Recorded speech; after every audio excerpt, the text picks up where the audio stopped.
मेरे प्यारे भाइयों और बहनों, explained bye SD sir channel में आपका फिर से स्वागत है। मुझे फिर से आशा है कि आप अच्छे से तैयारी कर रहे होंगे, अच्छे से ही तैयारी कर रहे होंगे, अच्छे से ही लगे होंगे और आगे सफलता पाएंगे ही पाएंगे। आज हम जीडी के सीरीज में उसी क्रम में कुछ आगे के क्वेश्चंस को देखेंगे और उम्मीद है आप अच्छे से एंजॉय करेंगे इस सेशन को। और कोई भी डाउट होता है तो आप कमेंट्स में लिख सकते हैं। चलिए पहले क्वेश्चंस पे आते हैं। ये आपका प्रॉफिट एंड लॉस का क्वेश्चन है। A shopkeeper sells an article by giving two successive discount of 15% and 20% and still manages to earn 70% profit. ठीक है, दो डिस्काउंट सीरीज डिस्काउंट दे रहा है, उसके बाद भी उसको कितना प्रॉफिट हो रहा है? 70% का। तो 70% प्रॉफिट हो रहा है, उसके बाद उसने क्या बताया है कि मार्क प्राइस दिया है तो कॉस्ट प्राइस क्या होगा। तो एक सबसे सिंपल सा तरीका क्या है, हमेशा डिस्काउंट किस में मिलता है?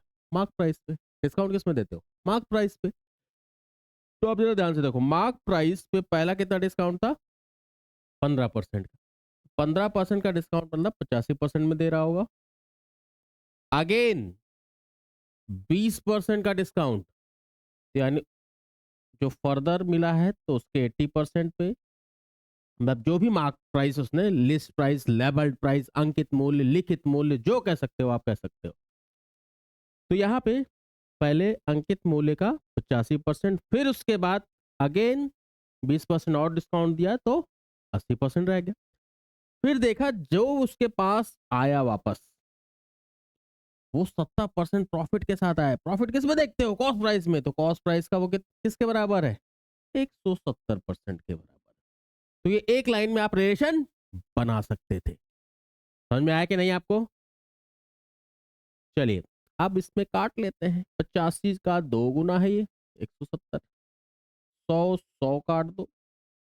अब जरा ध्यान से देखो, 2 से ये कट जाएगा 40 बार।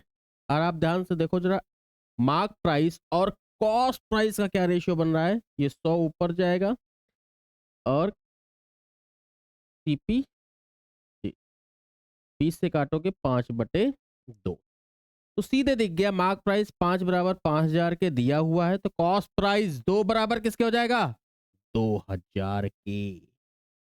बहुत ही आसानी से आपने सॉल्व कर लिया इस क्वेश्चन को, बहुत ही जल्दी सॉल्व कर लिया। समझ में आ रहा है कि नहीं?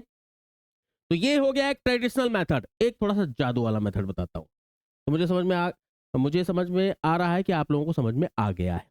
आगे देखिए, फिर से इसी को, मार्क प्राइस पहले डिस्काउंट कितना था? 15% का। तो मार्क प्राइस के 85% पे दाम लुढ़क के आ गया।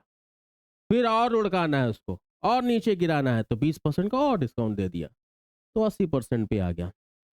तो इस सारे प्रोसेस के बाद उसको कितना परसेंट मिला? 70% प्रॉफिट। प्रॉफिट किस पे काउंट करते हो? कॉस्ट प्राइस पे। तो ये आपके पास पूरा प्रोसेस बन के आपने देखा, तो ये आंसर बन रहा था। आप थोड़ा दूसरे तरीके से इसको सोच सकते थे।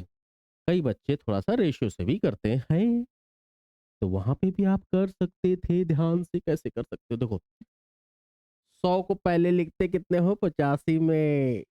फिर 100 को कितने में? 80 में। लेकिन लास्ट वाले स्टेप में आपको रिवर्स कर देना है प्रॉफिट। डिस्काउंट दे रहे हो लेकिन प्रॉफिट में जा रहे हो, तो आप रिवर्स में लिखोगे, 170 और 100 लिख दोगे, काम वही हो जाएगा आपका। ठीक है, तो ये 40 यानी 140, इधर वाला आपका सीपी बन जाएगा। ये इधर ये क्या है आपका? एमपी। क्लियर है? तो वही 40-100 का या 100-40 का रेशियो आ गया। तो आपका मार्क प्राइस अगर 100 बराबर 5000 के था, तो 40 बराबर 2000 के। समझ में आ गया होगा। और अच्छे समझना है तो आगे हम जब पूरे क्लास की, पूरे टॉपिक वाइज, पूरे कंसेप्ट वाइज चीजें सीरीज चलाएंगे तो आपको और अच्छे समझ में आएगा। क्लियर? आगे चलते हैं। A can finish a work in 15 days, B in 20 days, C in 25 days. All work together। ठीक है, यहाँ earned 4700 रुपीज। ये किसका क्वेश्चन है? वर्क एंड वेजेस का। तो वेजेस किसके अकॉर्डिंग डिवाइड होती हैं? एफिशिएंसी के अकॉर्डिंग, या किसने कितने यूनिट वर्क किया है। तो यहां पे अगर ध्यान से देखो तो सारे यूनिफॉर्मली वर्क कर रहे हैं, ऐसा तो नहीं है कोई बाद में आया कोई पहले चला गया, ऐसा कुछ नहीं। उसमें क्या होता है, आपको यूनिट्स को काउंट करना होता, कितने पार्ट्स वर्क किया है ऐसा। यहाँ पे सभी ने पहले दिन से काम किया है, तो उनके एफिशिएंसीज या कार्य क्षमताओं के अनुरूप उनकी वेजेस या मजदूरी डिवाइड हो जाएंगी। तो सबसे पहला आप कई तरीके से आप इसको सॉल्व करते हो। ए जैसे 15, बी 20, सी 25। ये बहुत ही यूजफुल डेटा है। कई बार time and work pipe and cistern में आपके पास ये डेज या मिनट्स सेकेंड आवर्स में आता रहता है। एलसीएम निकालोगे 300 आ जाएगा, कहीं और से नहीं आएगा। आप प्रॉपर जब सॉल्व कर लोगे तो आ जाएगा। इसको 5 गुणे 3 रख दो, 5 गुणे 4 रख दो, 5 गुणे 5 रख दो, मिल जाएगा 5 गुणे, फिर बाकी के 3 4 5 को और मल्टीप्लाई करके रख दोगे। तो यहाँ एफिशिएंसी क्या आ गई, 15 2 29 20। यहाँ कितना आ गई 15 और 25 का 12 बार, 10 बार 250, फिर 2 बार और चला जाएगा। तो सी का अगर हिस्सा पूछा है तो पूरा मिला कितना 47 बराबर 4700 के। इस एफिशिएंसीज में उसके वेजेस डिवाइड हो जाएंगे। तो 20 15 35 12 47, 47 बराबर 4700 के। तो सी का 12 का हिस्सा ही है, तो 12 बराबर 1200 रुपए। तो सी के पास जो मजदूरी पहुंचेगी वो कितनी पहुंचेगी बच्चों, 1200 रुपए। समझ में आ रहा होगा, क्लियर है। आगे चलते हैं।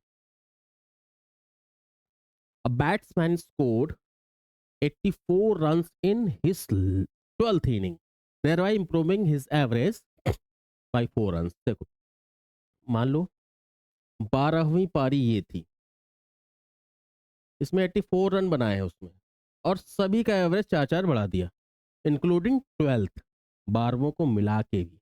यानी एक्स्ट्रा रन कितने बनाए, 12 चौके 48। 48 रन हटा दोगे तो पुराने में पहुंच जाओगे 36। उसके 48 रन जो एवरेज एक्स्ट्रा किया है उसको हटा दोगे तो पुराने एवरेज पे ही रहोगे 36 पे। बट कहाँ पे, यहाँ पे 12वीं पारी के बाद बल्लेबाज का एवरेज पूछा गया। 12वीं से पहले पूछा जाता तो 36 का था, बाद पूछा गया तो 4 तो बढ़ गया है, 4 तो बढ़ गया है मेरे प्यारे बच्चों। तो आंसर इज 40। अगर ये पूछा जाता कि 12वीं पारी से पहले क्या औसत है तो 36 का था। पहले कितने का था, 36 का। तो समझ में आ गया होगा, इजी क्वेश्चन है, ठीक है। समझ में आ रहा है कि नहीं, कि जा रहा है सब, क्लियर है, इजी है, आसानी से समझ में आ रहा होगा। आगे चलते हैं।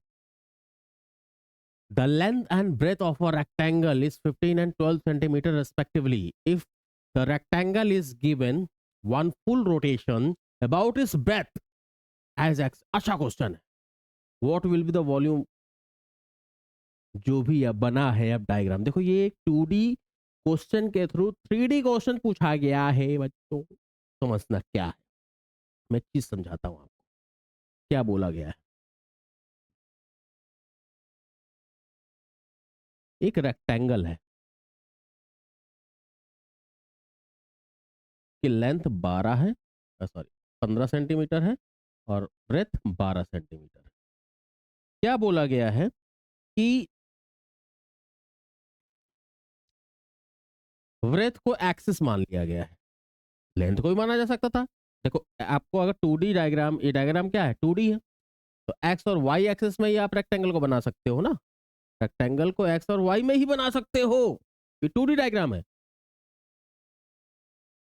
तो उसने क्या बोला गया कि हमने ब्रेथ को यानी चौड़ाई को एक्सिस मान लिया है और इसके अलोंग घुमा दिया है, इसके अलोंग घुमा दिया है। अगर लेंथ के अलोंग बोलता तो आप ऐसे रोटेट करते, एक्स एक्सिस मानते हुए करते, क्लियर। अब जब आप इसको रोटेट करोगे तो ध्यान से देखो क्या रोटेट होके आएगा। ऐसे रोटेट होके आप बनाओगे तो आप ध्यान से देखो क्या बन जाएगा, एक सिलेंडर। क्या बन जाएगा बच्चों, सिलेंडर। सिलेंडर तो अगर लेंथ के अलोंग भी घुमाओगे तो भी बनेगा, लेकिन वहां पे बेस रेडियाई और हाइट अलग अलग हो जाएगी। समझ में आ रहा है। तो यहां फिर ध्यान से देखिए, अगर जो रेक्टेंगल है उसकी ब्रेथ यानी चौड़ाई को एक्सिस मानते हुए उसको रोटेट किया गया तो वो एक राइट सर्कुलर सिलेंडर बन गया, और सिलेंडर का हाइट वही ब्रेथ रहा, और बेस रेडियस लेंथ बन गई। क्लियर है? ये बेस रेडियस बन गई। तो आपको पता है सिलेंडर का वॉल्यूम का होता है, क्या होता है, पाई आर स्क्वायर एच। तो पाई आर कितना है 15 गुणे 15 मेरे प्यारे बच्चों, एच क्या हो गया 12। तो 225 गुणे 12 करोगे 12 24 2700 समथिंग आ गया। Answer is this. यही आप उल्टा अगर कुछ लोगों ने 12 मानते 12 स्क्वायर गुणे 15 कर दोगे तो पहला आंसर आ जाएगा, जो गलत था। ये क्वेश्चन आया हुआ है, अच्छा क्वेश्चन है, सीजन लेवल का क्वेश्चन है, सीजन लेवल मेंस लेवल का क्वेश्चन है, आप आसानी से कर सकते हो। ऐसे बहुत सारे क्वेश्चंस आते हैं जिसमें 2D डायग्राम को रोटेट करके, घुमा के, मोड़ के, फोल्ड करके 3D डायग्राम बना देता है। जैसे कई सारे क्वेश्चन आते हैं, एक वायर है, वायर से एक रेक्टेंगल बनाया गया, उससे आपको पेरीमीटर बराबर करना होता है, ना कि एरिया के, फिर उससे कुछ और चीज बनाई जाती है। तो कई सारे क्वेश्चंस इजी आते हैं, मेंसुरेशन के आते हैं। मैं मेंसुरेशन सीरीज चलाऊंगा जिसमें आपको बहुत सारे अच्छे कंसेप्ट, लॉजिक्स बताऊंगा। आप ध्यान से पढ़ते रहिएगा, समझते रहिए और आगे बढ़ते रहिएगा। ठीक है? तो ये क्वेश्चन समझ में आ गया होगा। आंसर इज 2700 पाई। फिर से एक बार क्वेश्चन देख लीजिए, क्वेश्चन इज वेरी इजी। ठीक है, चलिए आगे चले। आओ, अब यहां आ जाते, find the least number which when 19 is added is completely divisible by 36, 64 and 19। अब आप अलग से पहले एलसीएम निकालो, फिर 19 घटाओ, ये भी कर सकते हो। हम ऐसा नहीं करते, क्यों हम दिमाग लगाएं ज्यादा। यानी जो संख्या घटाने के बाद आया होगा तो जोड़ दो जरा। जोड़ दिया हमने, पहले में जोड़ा तो 2880 आ गया, दूसरे में जोड़ोगे तो 2750 आ जाएगा। कितना है, 3 1 4 50 आ गया। तीसरे में जोड़ोगे, बहुत बड़ा कैलकुलेशन नहीं है, 2970 आ गया। चौथे में 19 जोड़ोगे, कितना आ गया, 3070 आ गया। अब ध्यान देना है आपको, आप सभी से विभाजित है ये, तो आप सबसे पहले 9 सब बहुत आसान होता है, 9 से चेक करो। 9 से कौन है, 8 2 10, 8 18, 9 से है, यानी ये आंसर हो सकता है। 7 2 9 5 14 नहीं हो सकता। 7 2 9 9 ये हो सकता है, 7 3 10 ये नहीं हो सकता। तो आपके पास 2 एलिमिनेट हो गए। आसान, यहाँ डिविजिबिलिटी रूल को यूज करते हुए हम सॉल्व कर रहे हैं। सेकेंड, 36 12 3 36, 3 से आप चेक कर लो। इसके बाद 8 8 16 2 18 ये है, यानी अभी भी ये क्लेम कर रहा है, तो ये नहीं कर रहा होगा। फिर क्या हो सकता है कर रहा हो, फिर आगे से चेक कर लेंगे। तो 9 7 2 9 9 18, 3 से जा रहा है, अभी भी ये क्लेम कर रहा है, मतलब अभी हमारा हो सकता है मैं ज्यादा खराब हो रहा है क्या, ऐसा तो नहीं होना चाहिए था। तो 3 से 8 8 16 2 18 ये भी जा रहा है, ये तो चलो पहले ही लिमिट हो गए थे। ये 9 2 11 7 18 ये भी 3 से जा रहा है, तो अभी हमारा काम हो नहीं पाया है। तो हम अब एक चीज और चेक कर लेते हैं। चलो 8 से, जैसे 8 से ये जाएगा 64, 8 से डिविजिबिलिटी रूल क्या होता है, लास्ट 3 डिजिट्स। ये तो जा रहा है, ये तो अभी भी क्लेम कर रहा है, लेकिन ये बेचारा फंस गया, फंस गया बेचारा। 970 8 से विभाजित नहीं होगा। तो कुछ लोगों को लग रहा होगा आपने ज्यादा समय लगा दिया, ऐसा नहीं है। आपको हर मेथड पता होना चाहिए। पहले तो सबसे सिंपल पता ही है, 36 64 और 90 का आप एलसीएम निकालोगे तो 2880 ही आएगा। एलसीएम निकालोगे, उसके बाद क्या करोगे, 19 जोड़ने के बाद वो कह रहा है तो 19 घटा के आप आंसर लिखोगे ना। तो ये एक प्रोसेस तो है ही, ये सभी को आता है। जिनको ये भी आता है तो कई बड़े, ये तो छोटी संख्याओं में था, बड़ी संख्याओं में होगा तो क्या करोगे, तब ऐसे चेक करके आसानी से डिविजिबिलिटी रूल लगाते हुए सॉल्व कर सकते हो। और मुझे उम्मीद है आपको ये समझ में आ रहा होगा, और आपकी सफलता के लिए जरूरी है ये तो सभी को पता है, ये भी पता होना चाहिए। क्लियर है? आगे चलते। हाँ, Rupam borrows from a bank 10% compound interest per annum after how much time compound interest will be 21%। देखो पहली चीज तो ये क्लियर हो गया, 10% है, 1 साल का है, तो 2 साल का 20%, 3 साल का तो 30% प्लस निकल जाएगा। आंसर में कुछ ऐसा तो है नहीं कि ढाई, कुछ ऐसे पौने पौने दिया हुआ है। तो आपको पता है कि कंपाउंड में 20 से कुछ प्लस तो हो ही जाता है, तो बहुत बड़ा क्वेश्चन तो नहीं था, आसानी से आप टिक कर सकते थे। दूसरी चीज कह सकते थे, मान लो 21% कितने साल, तो 100 का 121, तो कंपाउंड में क्या होता है, सेम रेशियो में आगे प्रोसीड करता है। तो आप 2 ईयर्स में स्क्वायर चेक करते हो, ये स्क्वायर तो सीधे दिख रहा है कि ये 10 का स्क्वायर है, ये 11 का स्क्वायर, यानी 10 से 11 यानी 10% रेट ऑफ इंटरेस्ट बन रही होगी। क्यूब तो नहीं है किसी का।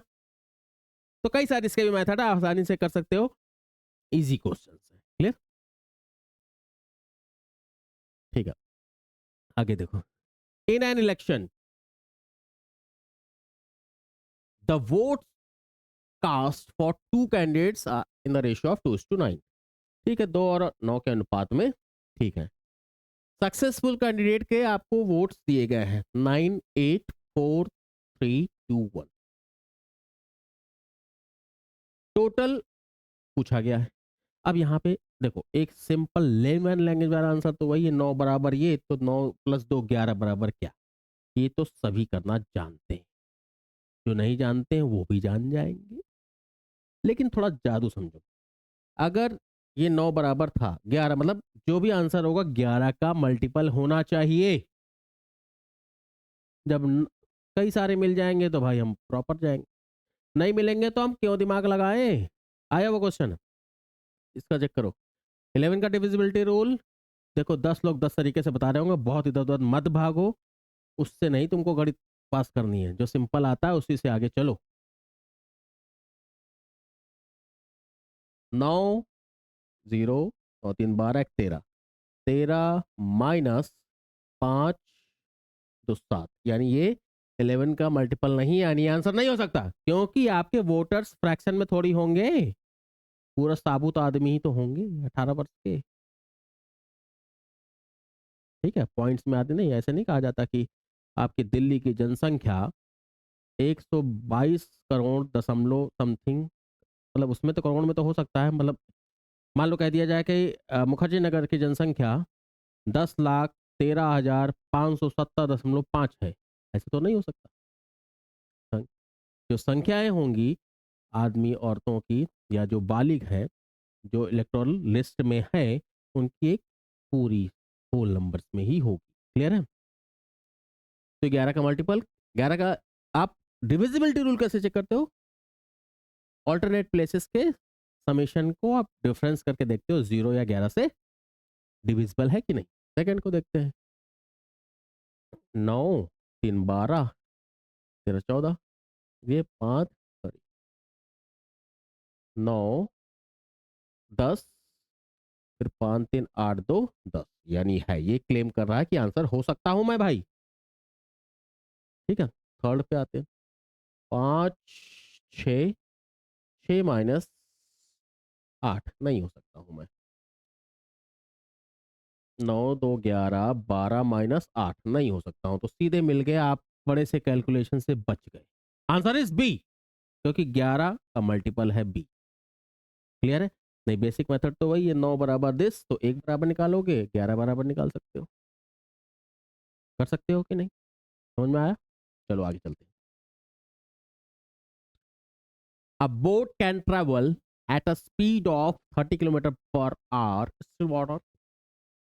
शांत जल में नाव की चाल, नाव की अपनी चाल, नाविक तो कुछ चला ही रहा होगा, नाव की अपनी चाल नहीं होती, उसमें जो नाविक है वो जो फोर्स लगा के आगे बढ़ा रहा है, मतलब जल की, यानी जो आपका पानी है उसकी कोई चाल नहीं है। तब जब पानी की चाल होगी तो नाव की चाल ऐड हो जाती है, अगर धारा की दिशा में डाउन स्ट्रीम में जा रहा है, यहां प्रतिकूल जा रहा है, अप स्ट्रीम में जा रहा है, ऐसा समझ सकते हो। कुछ लोग कंफ्यूज होते हैं, झरना ऊपर से नीचे बहता है, डाउन, नीचे स्पीड तेज होती है, नीचे से ऊपर जाओगे तो स्पीड आपकी ऊपर से कम होती जाएगी, अप स्ट्रीम कम, डाउन स्ट्रीम ज्यादा।